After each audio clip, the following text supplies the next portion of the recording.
നമസ്കാരം.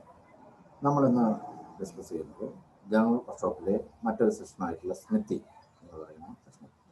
നിങ്ങൾക്കറിയാം, black Smith വർക്കുകൾ അല്ലെങ്കിൽ കൊല്ലപ്പണിശാലയിലെ വർക്കുകൾ എന്തൊക്കെയാണ്.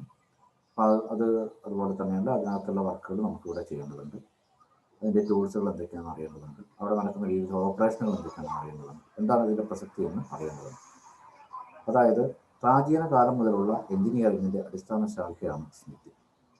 എഞ്ചിനീയറിംഗ് തുടങ്ങുന്നത് വെച്ചാണ് പണ്ട് കാലത്ത് കാളവണ്ടി ചക്രങ്ങൾ ഉണ്ടാക്കുന്ന തൊട്ട് അതിനതുപോലെ തന്നെ റിങ് ഫിറ്റ് ചെയ്യുന്ന ഉൾപ്പെടെയുള്ള കാര്യങ്ങൾ പണ്ട് കാലത്ത് ഉണ്ടാക്കിയിരുന്നു. പണിയായുധങ്ങളും യുദ്ധത്തിനുള്ള ആയുധങ്ങളും എല്ലാം തന്നെ സ്മിത്തിയിലാണ് ഉണ്ടാക്കിയിട്ടുള്ളത്. നിങ്ങൾക്കറിയാം, ഈ സിനിമകളിലൊക്കെ നമ്മൾ കണ്ടിട്ടുണ്ടാവും, പണ്ട് കാലത്തുള്ള എല്ലാവിധ ഡെവലപ്മെൻറ്റും ശാസ്ത്രീയമായിട്ടുള്ള ഡെവലപ്മെൻറ്റിൻ്റെയും അടിസ്ഥാനം സ്മിത്തി എന്ന് പറയുന്ന ഒരു സെഷനിലാണ് തുടങ്ങിയിട്ടുള്ളത്. അതുകൊണ്ട് തന്നെയാണ് സ്മിത്തി വളരെ അടിസ്ഥാന എഞ്ചിനീയറിംഗിൻ്റെ ഒരു ഭാഗമായി നമ്മൾ മനസ്സിലാക്കേണ്ടതുണ്ട്. സ്മിത്തിയിൽ ഉപയോഗിക്കുന്ന വിവിധ ടൂൾസിനെ കുറിച്ചും മെഷീനെ കുറിച്ചും വർക്കുകളെ കുറിച്ചുമാണ് നമുക്ക് ജസ്റ്റ് പഠിക്കാനുള്ളത്. സ്മിത്തിയിൽ നമുക്കറിയാം, മെറ്റൽസ് ചൂടാക്കിയിട്ട് അത് ഏകദേശം പ്ലാസ്റ്റിക് സ്റ്റേജ് വരെ, ഉരുകുന്ന സ്റ്റേജല്ല, തൊട്ട് മുമ്പുള്ള പ്ലാസ്റ്റിക് സ്റ്റേജ് വരെ ഹീറ്റ് ചെയ്തതിന് ശേഷം അതിനെ വിവിധ രൂപത്തിലേക്ക് മാറ്റി പ്രഷർ ഉപയോഗിച്ച് മാറ്റിയെടുക്കുക എന്നുള്ളതാണ് നമ്മൾ സ്മിത്തി ചെയ്യുക. ഇനി ചൂടാക്കാതെയും ചില സമയത്ത് നമ്മൾ സ്മിത്തി വർക്കുകൾ ചെയ്യാറുണ്ട്. നിങ്ങൾക്കറിയാം, കോൺക്രീറ്റിന് ഉപയോഗിക്കുന്ന കമ്പികൾ, അതുപോലെ തന്നെ റിങ്ങുകൾ, ഇത്തരം കാര്യങ്ങളൊക്കെ നമുക്ക് സ്മിത്തി വർക്കുകൾ കോൾഡ് വർക്കായിട്ട് തന്നെ ചെയ്യാൻ പറ്റും. ഇതിൽ ഉപയോഗിക്കുന്ന ഒരു ഭാഗം എന്ന് പറയുന്നത്, പ്രധാനപ്പെട്ട ഭാഗം എന്ന് മെറ്റൽ ചൂടാക്കാൻ വേണ്ടിയിട്ടുള്ള ഫോർജുകൾ നമ്മൾ ഉപയോഗിക്കുന്നു. ഉല, മലയാളത്തിലാണെങ്കിൽ ഉല എന്ന് പറയും. അത്തരം ഫോർജുകൾ നമ്മൾ, അല്ലെങ്കിൽ ഓപ്പൺ ഹാർട്ട് ഫർണസുകൾ നമ്മൾ ഉപയോഗിക്കുന്നു. മെറ്റൽ പ്ലാസ്റ്റിക് സ്റ്റേജ് വരെ ചൂടായി കഴിഞ്ഞാൽ അതിനെ ഹോൾഡ് ചെയ്യുന്നതിന് വേണ്ടിയിട്ടുള്ള ടോങ്സ് മുതലായ ഉപകരണങ്ങൾ നമ്മൾ ഉപയോഗിക്കുന്നു, അതിനെ ഹാൻഡിൽ ചെയ്യാൻ വേണ്ടി. മൂന്നാമത് ഉപയോഗിക്കുന്നത് അതിലേക്ക് പ്രഷർ അല്ലെങ്കിൽ ഹാമറിങ് ചെയ്യുന്നതിന് വേണ്ടിയിട്ടുള്ള ഹാൻഡ് ടൂൾസ് ആയിട്ടുള്ള ഹാമറുകളോ അല്ലെങ്കിൽ പവർ ഹാമറുകളോ നമ്മൾ ഉപയോഗിക്കുന്നത്. പവർ ഹാമർ ഹൈഡ്രോളിക്, ന്യൂമാറ്റിക് വിഭാഗത്തിലുണ്ട്. നമുക്ക് ന്യൂമാറ്റിക് പവർ ഹാമറുകൾക്ക് ഉപയോഗിച്ചിട്ടായിരിക്കും നമ്മൾ ചില വർക്കുകൾ ചെയ്യുന്നത്. ഇതിൽ ആദ്യത്തെ ചിത്രത്തിൽ കാണുന്നത് ജോലിയിൽ അല്ലെങ്കിൽ ഫോർജിൽ വെച്ചിട്ട് നമ്മൾ വർക്ക് ഹീറ്റ് ചെയ്യുന്നതാണ്. ഈ ഹീറ്റ് ചെയ്യുന്നതിന് വേണ്ടിയിട്ട് നമ്മൾ ഇന്ധനം ഉപയോഗിക്കണം. അതിന് നമ്മൾ ഉപയോഗിക്കുന്ന സാധാരണ കൽക്കരി ഇന്ധനമാണ്. ലീക്കോ എന്ന് പറയുന്ന ഒരുതരം സോളിഡ് കൽക്കരികളാണ് നമ്മൾ ഉപയോഗിക്കാറുള്ളത്. മരം ഉപയോഗിച്ചും ഹീറ്റ് ചെയ്യാം. അതുപോലെ തന്നെ മരക്കരി എന്ന് പറയുന്ന ചാർക്കോൾ ഉപയോഗിച്ചും മെറ്റൽ ഹീറ്റ് ചെയ്യാറുണ്ട്. രണ്ടാമത്തെ ചിത്രത്തിൽ കാണുന്നത് പവർ ഹാമർ വെച്ച് ഹാമറിങ് ചെയ്യുന്ന ചിത്രമാണ്. ഇനി എന്താണ്, എത്ര ഡിഗ്രി വരെ ചൂടാക്കുന്നു എന്നതിനെ കുറിച്ചുള്ളൊരു പഠനമാണ്. മെറ്റൽസിൽ നമുക്കറിയാം വിവിധ തരം അയണുകളുണ്ട്. അതിൻ്റെ റോട്ടയൻ അല്ലെങ്കിൽ പച്ചിരുമ്പ്, അതുപോലെ low carbon steel, high carbon steel, അലോയ്സിലാണ് സ്റ്റീൽസ് തന്നെ, മോളിബ്ഡിനം, അങ്ങനെ വിവിധ മെറ്റൽ കോമ്പൗണ്ട്സുകൾ ചേർന്നിട്ടുള്ള അലോയ്സ് ഉണ്ട്. അപ്പോൾ അത് പിന്നെ ബ്രോൺസ് എന്ന് പറയുന്ന പിച്ചള, ബ്രോൺസ് എന്ന് പറയുന്ന ഓട്, അലൂമിനിയം ആൻഡ് മാഗ്നീഷ്യം അലോയ്സ്. അപ്പോൾ ഇതൊക്കെ ചൂടാക്കുന്നത് ഓരോന്ന് 7 ഡിഗ്രി ചൂടാക്കുന്നത്. ഇപ്പോൾ റോട്ടൈൻ ആണെന്നുണ്ടെങ്കിൽ ഏകദേശം 1300 ഡിഗ്രി സെൽഷ്യസ് ആണ്. നമ്മുടെ ടെമ്പറേച്ചർ ഇതിൽ 800 വരെ മിനിമം വേണം. ലോ കാർബണിൽ ആണെങ്കിൽ 800-850 ഡിഗ്രിയിൽ ചെയ്യാം. ഈ വലതുവശത്ത് കാണുന്ന ഡിഗ്രി ആയിരിക്കും നമ്മൾ വർക്കിന് വേണ്ടിയിട്ട് ഉപയോഗിക്കുന്നത്. ഇനി എന്തൊക്കെയാണ് ഇതിൽ ഉപയോഗിക്കുന്ന ഫ്യൂവൽസ് എന്ന് പറയാം. Many types of fuels R used in the furnace employing for the forging works. All these fuels can be broadly classified into 3 groups as follows. Solid fuels നമ്മൾ ഉപയോഗിക്കുന്നതിലാണ് such as coal, coke, charcoal. Liquid fuels include different type of fuel oils. Petroleum oils നമ്മൾ ഉപയോഗിക്കാറുണ്ട്, furnace oil ഉപയോഗിക്കാറുണ്ട്. മൂന്നാമത്തത് gas ഫ്യൂൽസിൽ natural gas and producer gas നമ്മൾ ഉപയോഗിക്കാറുണ്ട്. പിന്നെ metal ചൂടാവുന്ന സമയത്ത് അതിൻ്റെ കളർ കൊണ്ട് നമുക്ക് ടെമ്പറേച്ചർ നമുക്ക് ഊഹിക്കാൻ കഴിയും.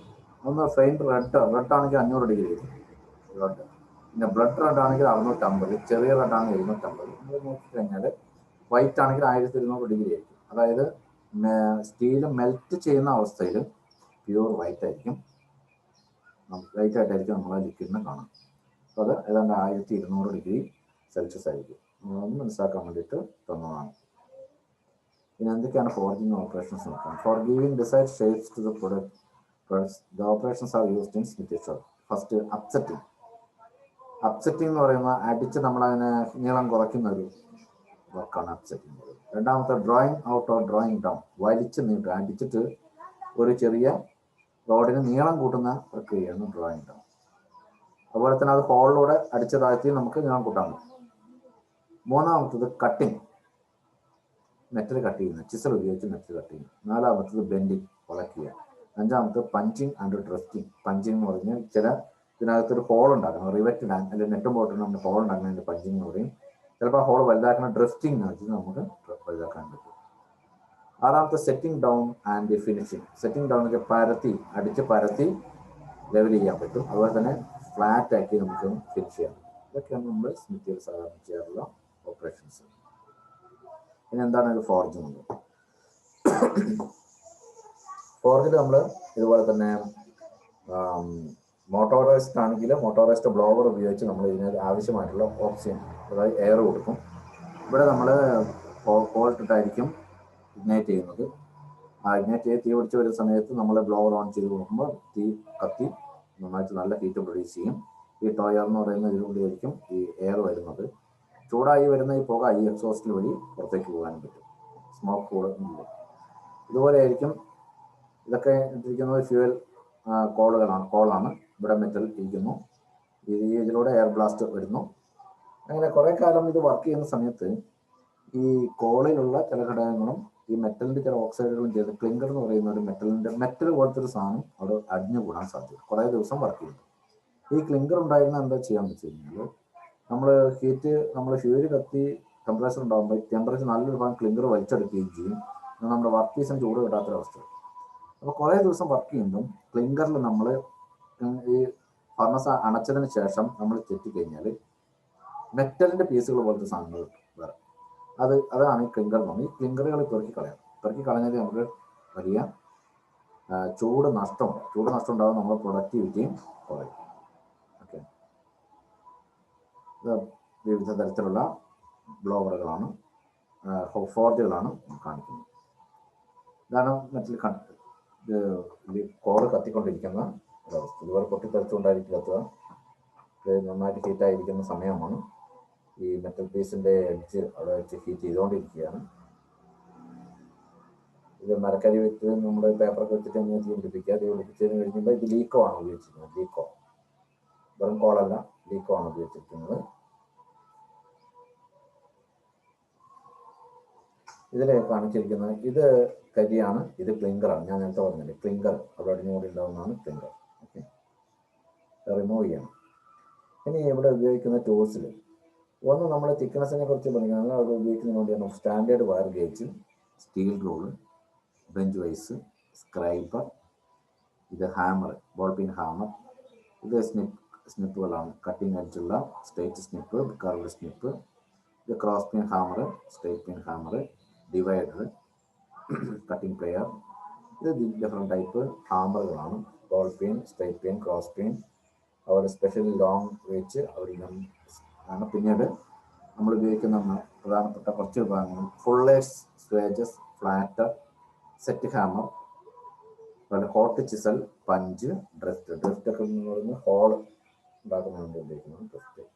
ഇത് സ്മിത്തിയിൽ ഉപയോഗിക്കുന്ന സ്റ്റീൽ റൂളല്ല, പകരം എന്തായിരിക്കും സ്മിത്തി സാധാരണ ഉപയോഗിക്കുന്നത് ബ്രാസ് റൂളായി. കാരണം അത് ചൂടാവുകയോ അല്ലെങ്കിൽ കരിയാവുകയോ വെച്ച് കഴിഞ്ഞാൽ സ്റ്റീൽ റൂളുള്ള ഭാഗങ്ങളൊക്കെ ചിലപ്പോൾ മാഞ്ഞു പോകാൻ സാധ്യതയുണ്ട്. എന്നാൽ ബ്രാസ് റൂളിന് പ്രശ്നമില്ല, അല്പം വളഞ്ഞാലും ഒടിഞ്ഞാലും കുഴപ്പമില്ല, തന്നെയല്ല മാഞ്ഞു പോകാത്ത രീതിയിൽ ഉപയോഗിക്കാൻ പറ്റും. അതുകൊണ്ടാണ് ബ്രാസ് റൂൾ നമ്മൾ ഉപയോഗിക്കുന്നത്. Tones are used for holding and turning hot metal pieces. ഇതാണ് ടോൺസ്. മെറ്റൽ ഹോൾഡ് ചെയ്യാൻ പറ്റിയിട്ടുള്ള സംവിധാനമാണ്. സ്ക്വയർ ടോൺ നമ്മൾ ഉത്പാദനങ്ങൾ പഠിക്കുന്ന സമയത്ത് പഠിച്ചിട്ടുണ്ടാവും. അതിൽ പെടുന്നതാണ് ടോൺസ്. ഒന്നാം തരത്തിൽ ഉത്പാദനത്തിൽപ്പെട്ടതാണ് ടോൺസ്. പിൻസർ ടോങ്, അതുപോലെ ക്ലോസ് ഫ്ലാറ്റ് ടോൺസ്, ഇങ്ങനെ വിവിധ തരം ടോൺസ് നമ്മൾ ഉപയോഗിക്കാറുണ്ട്. ഇത് ചിസൽസ് ആണ്. മെറ്റൽ കട്ട് ചെയ്യുന്നതിന് വേണ്ടി ഉപയോഗിക്കുന്നതാണ് ചിസൽസ്. വിവിധ തരത്തിലുള്ള ചിസൽസ് ആണ്. Diamond point chisels, straight chisels, cross chisels, diamond point. ഇത് ഡ്രിഫ്റ്റ്, അതുപോലെ തന്നെ ഹോൾ പിടിക്കുന്നതിന് വേണ്ടിയിട്ട് ഉപയോഗിക്കുന്നു. ഇത് ഈ നമ്മൾ ചൂടാക്കിയ മെറ്റലിനെ സപ്പോർട്ട് ചെയ്യാൻ വേണ്ടിയിട്ട് കുറേ ടൂൾസ് ഉണ്ട്. അതിൽപ്പെട്ട ഏറ്റവും പ്രധാനപ്പെട്ടതാണ് ആൻവിൽ. രണ്ടാമത്തേത് സ്വേജ് ബ്ലോക്ക്. ഇതാണ് ആൻവിൽ. ആൻവിൽ വളരെ പ്രധാനപ്പെട്ട ഒരു ഭാഗമാണ്. ആൻവിൽ ഒരുപാട് ഫങ്ഷനുകൾ ചെയ്യാം. അതിന് ഹോൺ എന്ന് പറയുന്നൊരു ഭാഗമുണ്ട്. ഹോൺ ഉപയോഗിച്ച് നമുക്ക് ഡിഫറെൻറ്റ് ഷേപ്പിലുള്ള കേൾസ് ഒക്കെ ഇവിടെ അടിച്ച് ചെയ്യാൻ പറ്റും. പിന്നെ ഇവിടെ ഒരു സ്ട്രൈറ്റ് ഉണ്ട്. ഇവിടെ ചിപ്പിംഗ് ബ്ലോക്ക് എന്ന് പറയും. ചിപ്പി എന്നാണ് ഉപയോഗിക്കുന്നത്. ഇവിടെ ഒരു എഡ്ജിൽ ഉപയോഗിച്ച് നമുക്ക് ഒരുപാട് പർപ്പസ് ചെയ്യാൻ പറ്റും. മുകളിൽ ഫേസ് എന്ന് പറയും. ഈ ഫേസിനകത്ത് ഒരു ചതുരത്തിലുള്ള ഹോൾ, ഒരു റൗണ്ട് ഹോൾ ഉണ്ടാവും. ഈ ചതുരത്തിലുള്ള തന്നെ ഹബി ഹോളിനും റൗണ്ട് ഹോളിന് പ്രിച്ചർ ഹോളിനും പറയും. ഹോൾ ഉണ്ടാക്കാൻ വേണ്ടിയിട്ട് നമ്മൾ ഉപയോഗിക്കുന്നത്. ചിലപ്പം ഡയമെൻഷൻ കുറച്ച് വലിച്ചു നീട്ടുന്നതിന് വേണ്ടിയിട്ടൊക്കെ നമ്മൾ ഉപയോഗിക്കും. ഇതിനെ ഹീൽ എന്ന് പറയും. പിന്നെ ബോഡി എന്ന് പറയും. ഈ ആൻവിലിൻ്റെ സർഫേസുകളെല്ലാം, ഈ ഭാഗങ്ങളെല്ലാം തന്നെ ഹാർഡൻ ചെയ്ത് വരും. ആൻവിൽ കാസ്റ്റ് അയൺ കൊണ്ട് ഉണ്ടാക്കിയതാണെങ്കിലും ഇതിൻ്റെ ഈ കോണ്ടാക്ട് വരുന്ന സർഫേസ് എല്ലാം ഫ്ലെയിം ഹാർഡൻ ചെയ്ത് വരും. ഓക്കെ, ഇത് ആൻവിലിൻ്റെ സപ്പോർട്ട് സ്റ്റാൻഡാണ്. സ്റ്റാൻഡ് ഇല്ലെങ്കിൽ സാധാരണ ഡ്രമ്മിലും മണ്ണിലും നടത്തിയിട്ട് അതിനകത്തായിരിക്കും ആൻവിൽ സാധാരണ വെക്കുക.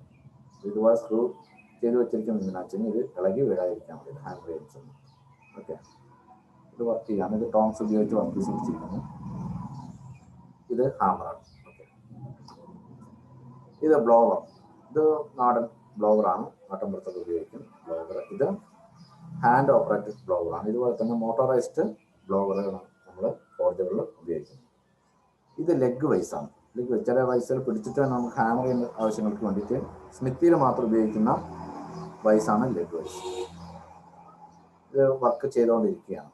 ഒരു ആൻവിലിൻ്റെ മുകളിൽ വെച്ചിട്ട് ഹാമർ ചെയ്തുകൊണ്ടിരിക്കുകയാണ്. ഓക്കെ, ഇത് ഫോർജ് നമ്മൾ ഇതുപോലെ സ്മിത്തിയിൽ ഉപയോഗിച്ച് നമുക്ക് മെറ്റൽ പീസുകൾ തമ്മിൽ ജോയിൻറ്റ് ചെയ്യുന്നത് രണ്ട് പീസിൻ്റെ അടിച്ച് ചൂടാക്കിയതിന് ശേഷം അടിച്ച് പരത്തിയതിനു ശേഷം ചേർത്ത് വെച്ച് ഹാമർ ചെയ്ത് കഴിയുമ്പോൾ ഇതൊക്കെ പീസായിട്ട് മാറും. അപ്പം ഇതിനെ ഫോർജ് വെൽഡിംഗ് ആണ്. ഓക്കെ, ഇത് പരമ്പരാഗതമായി ഉപയോഗിച്ചിരുന്ന ബ്ലോ ഹാമറാണ്. ഇത് നമ്മൾ ആധുനിക യുഗത്തിൽ ഉപയോഗിക്കുന്ന ന്യൂമാറ്റിക് ഹാമറാണ്. ഇത് ഒരേ സമയത്ത് തന്നെ 1 മിനിറ്റ് തന്നെ 50 പ്രാവശ്യമൊക്കെ ബ്ലോ ചെയ്ത് ഹാമറിങ് നടത്താൻ പറ്റും. Pneumatic hammer. ഇത്രയാണ് നമുക്ക് പ്രധാനമായിട്ട് പറയാനുള്ളത്. വർക്കുകളെ കുറിച്ചുള്ള ഡീറ്റെയിൽസും മറ്റുള്ള ടൂൾസിൻ്റെ ഫിഗേഴ്സും നിങ്ങൾക്ക് മാനുവൽ സെൻഡ് ചെയ്ത് നിങ്ങൾക്ക് വരയ്ക്കാൻ വേണ്ടി സംവിധാനം ചെയ്തു തരുന്നു.